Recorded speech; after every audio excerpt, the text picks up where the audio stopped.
Hello and welcome back to Backyard Pet Talk with Shannon Riley.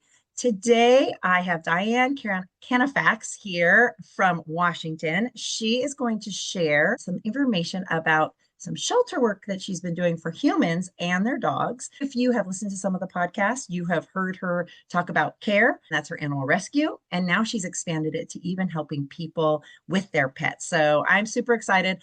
I will let Diane tell you all the details so that I don't muck up the details. But welcome, Diane. I'm super happy to have you back on our podcast. And tell us a little bit, in case there's somebody who didn't hear your other podcast. First, let's tell us a little bit about yourself, your background, and KARE, and then we'll get to HOPE, just so that we make sure there's some clarity there. Thank you. Thank you, Shannon, for having me. It's a privilege and I'm excited. Enjoyed being here before, and I'm glad I get to come back. Hopefully, we'll have other reasons. Exactly. Yeah, I'm Diane. I was a corporate trainer in the corporate world. I've been a professional trainer most of my adult life, teaching different avenues, mostly in the computer world. And when I became a puppy raiser for a service dog agency, I decided that's what I wanted to do when I grew up, is to be a dog trainer. And I took that path. Back in the late 90s, started training with my own business. I was certified and through, at the time, the Certification Council of Professional Dog Trainers, CPDT. And I was volunteering at a animal shelter, local humane society here. And back then our euthanasia rate was pretty high, 50-60% of the dogs coming in. And it was mostly due to space. And a lot of the dogs that had minor behavior were the targets. So girlfriend and I, she was mentoring me to become a trainer. We started rescuing the dogs from the shelter, taking them home, working with their behaviors and finding homes for them. So that's kind of how KARE got started. What I say is, it was a euthanasia abatement program to begin with, and it was just Ut and I for years. And then we decided this nonprofit, which it was, needed to be a registered nonprofit. And we've grown over the last 20 years. We now have a training facility in Poulsbo, Washington State, not Washington, D.C. And we have 6 certified trainers who work with us and teach a variety of classes. We do some rescue still, but now we're focused mostly on the education side of things, trying what I call preventative rescue, of trying to work with the people with, behaviors, dogs that have behaviors, so they don't relinquish them. The class that we teach the most, the one that's in the most demand and always has a wait list, is our reactive dog program, which is a 3-tiered program for dogs who are reactive, being people, wheels, beards. It could be just they're reactive because they're just hyper excited to go play and they bark and they lunge. So that's kind of where we're at with KARE. And KARE, just remind everybody, KARE stands for Kitsap Animal Rescue and Education. Just in case someone wants to look it up. Yep. We have a lot of different programs. We have educational grant programs for people who need to train their dogs but don't have the resources. We have an emergency veterinary grant program for people who are experiencing, emergencies with their pets and can't, as most of us can't afford it anymore. We also teach continuing education workshops. As you know, how we met, we host chicken camps, and I'm now, chicken trainer with Terry's blessing. And so we do a lot of continuing education also for the professional training world. In fact, I was telling you before we got on, I'm excited that I'm going to be doing a chicken camp starting next week, and we have 6 canine handler trainers that will be attending. So, 3 different law enforcement agencies, drug dogs, and then there's 2 other tracking dog agencies. So we're excited about that. So I'm very, very excited and for you too. And then if that wasn't enough to help change the world to make it a better place, you took on a bigger project that I got to learn about when I did chicken camp. And I think is so fascinating because it touches my heart of things. Of my other passion is helping prevent domestic violence and helping people get out of situations maybe they're not so good, or even if they, are without housing. And so you have this other amazing program that we're going to share today that's called HOPE. but you can tell us more about that and what HOPE stands for. Yes, in 2022, I was approached by a veterinarian in the community who asked if I would be part of a advisory group that was put together. Our county purchased a old health fitness club, about 20,000 square foot building, and they were in the process of creating a shelter for people who are experiencing homelessness, and they were going to make it a low barrier shelter. And one of the big barriers for so many people is their pets. Most homeless shelters or emergency shelters do not allow pets, and so people will choose their pet over having a warm place and some warm meals. And in the Northwest, as you can Mhm. imagine, it's not like Southern Cal where you have Right. sunny all the time. Right. And so I, of course, agreed that I would love to be part of this advisory group, and getting in it thinking that I would just be part of the advisory group until the facility opened. And we developed policies, procedures. We talked about, what do we need in the building, drains for, we've got a kennel. So, just planning things and doing it from the ground up so that when we opened, it would be not only people friendly, but pet friendly. So I started working with that advisory group, and now it has consumed my life. And it's what we call a co-shelter. Housing, the HOPE stands for Housing Outreach Pet Education, because we do a lot of work with people who are still experiencing homelessness. And so we came up with that acronym of HOPE so that we can help people who otherwise would turn down housing. It's a 75 bed capacity, and it's congregate housing, meaning that they all have, there's not separate apartments or separate, buildings or rooms. It's a large, like, barracks type of environment. And we do have an on-site pet center, and KARE, i.e. HOPE, is responsible for running that pet center. We provide behavioral support for the people with the dogs, people and their dogs. We provide supplies, bedding, crates, etc. The people get to keep their pets with them in their bedding area. And part of what we do is we work with the individuals who are applying for housing, be it at that facility or other facilities in the county. And we work at making sure the animals are vaccinated, because they have to have certain vaccinations in order to go into housing, and to make sure that the dog, if it's a dog, cats, we don't do behavior assessments on, because cats are kept usually, if they're not leash trained, and we do have a lot of leash trained cats, but they also have, cat-a-tats, those high 3-tiered cat crates, if you will, Mhm. lack of a better term, that they can stay in at night and stuff. So Mhm. we do behavior like meet and greets for the people with dogs, to make sure that the dogs will be safe, because they have families, they have women, they have men, so it's a mixed population. And so that's kind of how HOPE got started. Is I was asked if we would, be on this advisory group, and it became this rabbit hole that, we have 4 very dedicated volunteers who've been with us, one being a vet, and then the other 3 are part of our trainings group. And we meet on a weekly basis and talk about what's working, what's not, making changes to our policies. What can we do for this person whose dog is, barking all the time in the day kennel because it's, going through separation anxiety. So it's kind of an overview of what HOPE is. It's one of just one little piece of what we're doing now, but that's how we got started. That's amazing. And now you do dogs and cats. Do you do other animals too, or is it primarily just dogs and cats? You're allowed to have dogs, cats, rabbits, and ferrets. We've Okay. never had rabbits or ferrets yet. Hmm. But we do have, right now, we have, I think, 10 dogs. One just came in yesterday. We have 10 dogs and 6 cats. Our pet Okay. capacity is 20, and then our people capacity is up to 75. Wow, And right that's now great. we're at about 68, I think, was the last, when I was there Monday, that was the last count I saw. That's amazing. What were some of the biggest challenges you ran into when you were doing all this?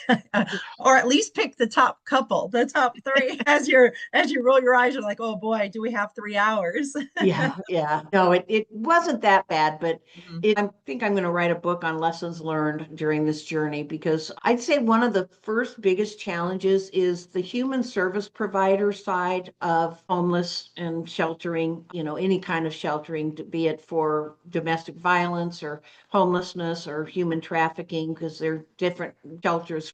People who have experienced, domestic violence have different mental needs, if you Yes, will, or emotional needs, I should yes. say, than people who are homeless Is because that, of or, and if you were circumstances or trafficked, whatever, that's a whole nother ball or game too. human, yeah. Trafficking is a whole nother thing. Yeah, and Exactly. so, developing in the human service provider, like the rescue mission that runs the people side of our facility that we work at, I'd say that they are the case managers for the people. We're the case managers for the pets, and, understanding, and it took me a few months to figure this out. The pushback of having pets in shelters is all based on myth.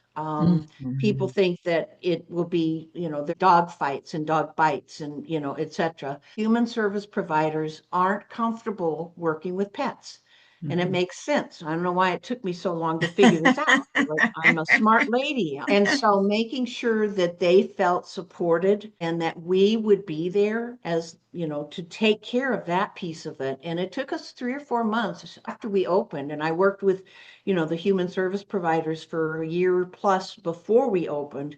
And it took us about 3 months after we opened for that barrier to come down of, oh, they know what they're doing and we Right. don't have to worry about it. And Mhm. I remember the executive director of the mission in one of our meetings saying, because one of our barriers was the bully breed bans. Mhm. And the insurance company said, they gave us a list of like 30 different dogs, one being a pug that was on the breed ban list. And, getting past that, and about 3 or 4 months after we opened, the executive director is like, we've not had any problems with Yeah. any of the dogs, but not any with the bully breeds. And I'm like, Mhm. no, we haven't. Right. Hmm. So that was one of the challenges, is getting people to understand that this can be done well and safely.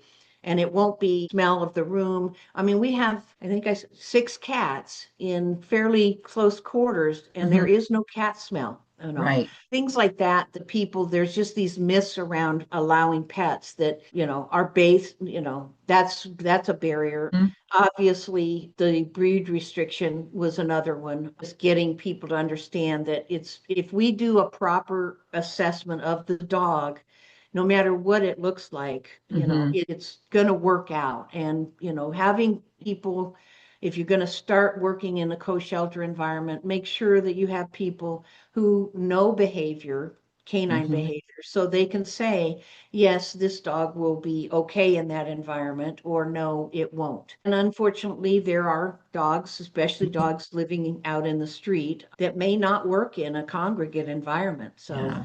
what are some of our other options?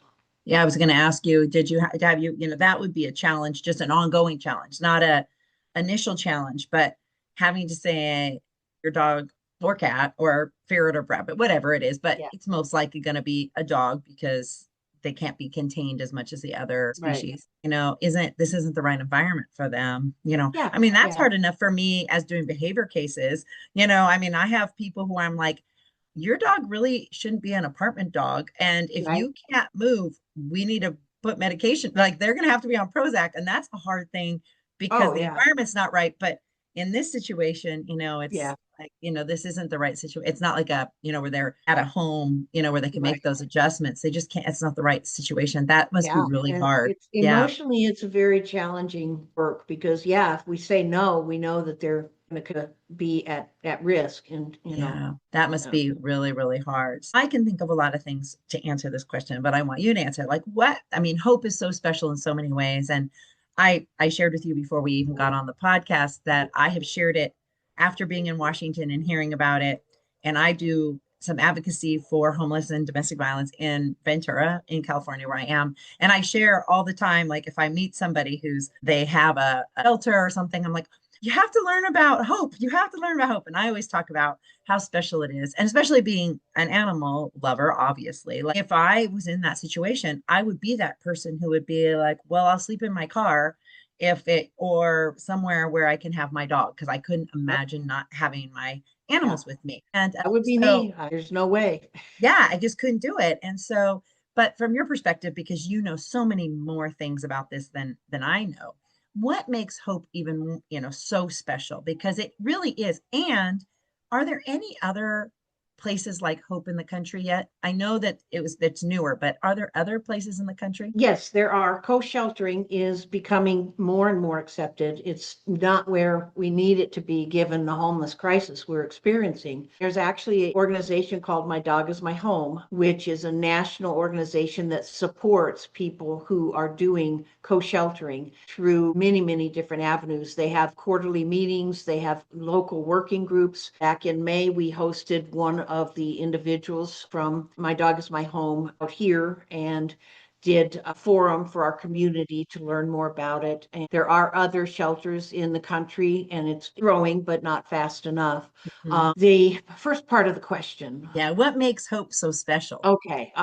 I What, kind of got excited, so that's why I asked you yeah. double question. I don't What want to makes, double I double question you. Yeah, I'd say the first word that comes to mind is compassion, empathy. When we first started working in this world, we were concerned because in the homeless community, there's a lack of trust, and for good reason. You know, a lot of areas have criminalized homelessness, and so if somebody approaches, they feel they're going to get booted, down the road or round up or whatever. And we were concerned that people would not work with us because of that lack of trust. And I experienced it when I would go out into the field. But once they learn that we're there to help their pet, they embrace us completely.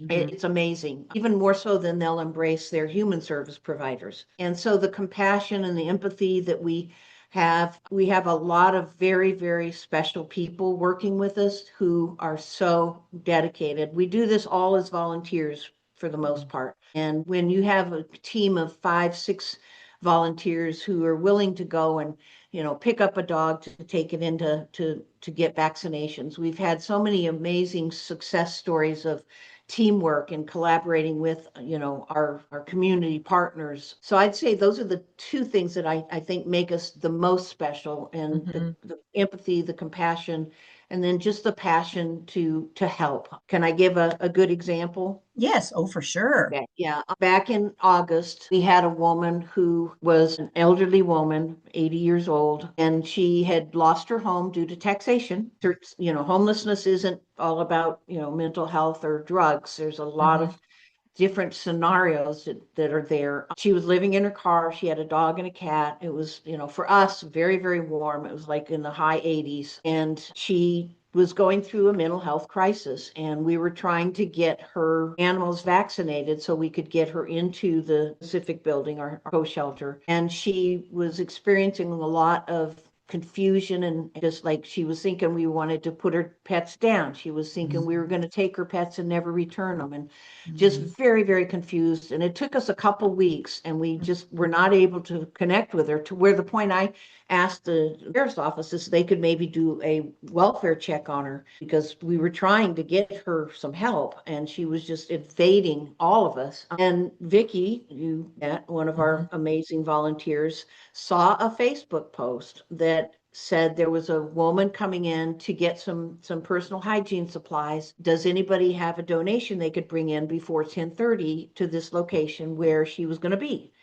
And Vicky said, this has got to be her. And I said, Mhm. yeah. And so Vicky went down there, met her in person, convinced her that the shelter, we would take care of her pets, we would get them vaccinated so she could get them back when she got into the shelter. 3 months later, every time I go into the shelter now, she hugs me, she gives me a like, bless you, you saved my life. Mhm. And that's how important this work is. I mean, she literally says, you saved my life. Yeah, so And I've true. heard that now 3 different times from 3 different scenarios. So it's like, that's That kind of what story makes gave it me special. chills up my whole entire body and made me tear up. I'm like, Yeah, it does swallow it me too down. every time I think about it, you Yeah, know. it made me, I mean, I'm like, okay, breathe so you don't sound too choked up when you start talking. I mean, that is just amazing. And if we can keep just helping, one person at a time like that, Yep. one animal at a time, and it just shows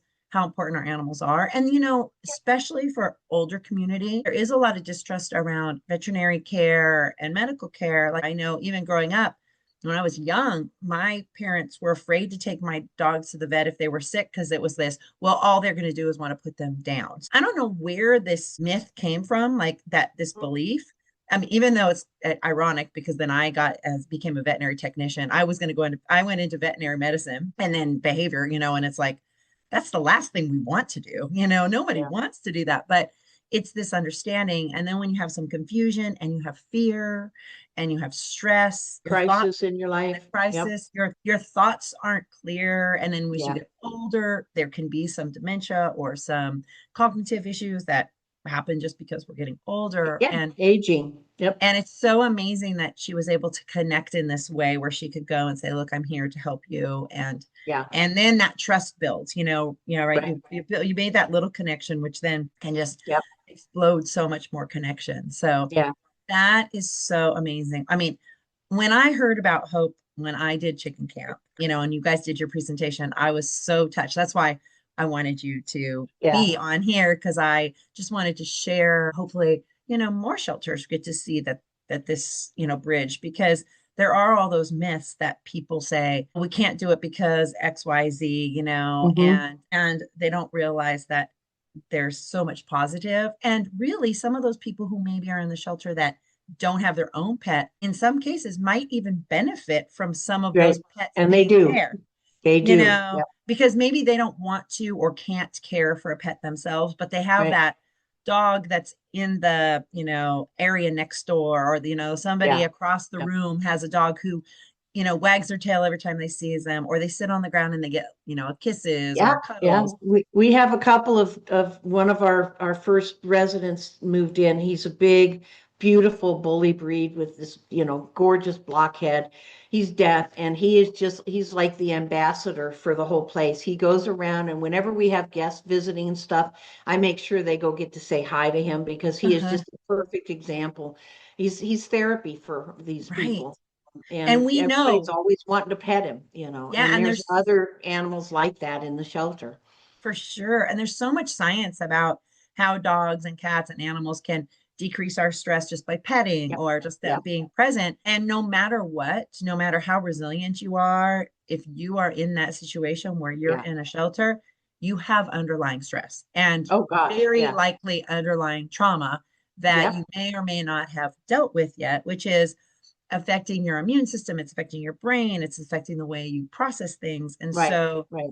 if you can make it a little bit better. I mean, Yep. that's why there's pet therapy, right? Is, Yeah. why Exactly. dogs and animals go into hospitals and Yep. nursing homes is for the same reason. So, Yeah. oh, that's just so amazing. So, well, we could talk forever, but people might want to actually do other things besides listen to us talk. So, but what's something, if there's anything you'd like to share with the audience about Hope, like how they can help or how they get involved or just information? Is there anything that, a nugget of information you'd like to share for people to take away from, what Yeah. you've learned? I think my message that I think is important is to put aside any predisposed notions about homelessness and people with pets that are homeless. I remember I was this person, I'm ashamed to admit, years ago that I would see somebody who was homeless and think, why do you have a pet if you can't take care of yourself? Yes. Well, quite honestly, I've learned that most of the time that pet is their lifeline. That's their reason for getting, awake and being compassionate about, folks that are in the situation for whatever the reason is. There's just so much negative, thoughts about homelessness. And I really, really hope that people will get maybe from listening that, hey, Mhm. this is a way try to, I mean, we're at a crisis level of homelessness in this country. You know, Mhm. people might deny that, but I see it all the Mhm. time. Mhm. And it's only going to get worse as veterinary expenses and medical expenses and everything else gets, more expensive. I mean, in our area, affordable housing is just like non-existent. Right.